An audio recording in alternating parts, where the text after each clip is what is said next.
Hello guys! Isa ka ba sa naghahanap ng paraan para mabawasan ng feedback sa iyong Facebook account?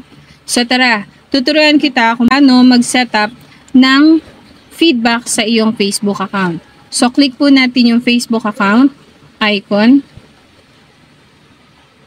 Then punta po tayo dito sa taas, yung 3 line. Then punta po tayo ng settings. Punta po tayo dito sa news feed. So, punta po tayo dito sa reduce. Click po natin to. So, yun guys, reduce. You can choose how some content that we usually reduce appears on your own feed. So, check po natin yung low quality content that usually reduce based on feedback like clickbait and spam. Click po natin yan. So, kung ayaw nyo po makakita nyan, naka-reduce na po siya, pero kung ayaw nyo na po talaga makakita, click nyo po itong reduce more. This post may be moved even lower in feed so you may not see them at all. So, click po natin yan kung ayaw po talaga natin.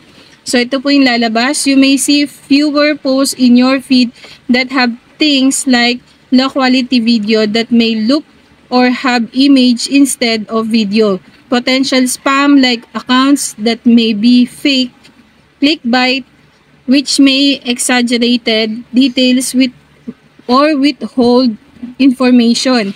You may also see fewer posts from some friends and family if they share this content.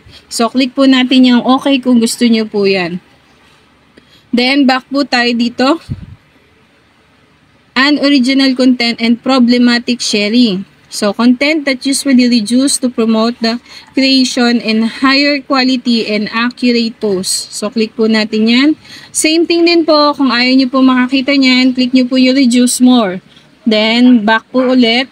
Sensitive content that usually reduced to make the community safer like certain graphic or violate content. Click din po natin yan. Kung ayaw po natin talagang makakita ng mga sensitive content, click po natin yung reduce more. Then, so yan na po, nakasetup na po kung talagang ayaw nyo pong makakuha ng mga feedbacks na katulad ng low quality content, unoriginal content, and problematic sharing, sensitive content. So yan po guys, sana nakatulong. Thank you and God bless.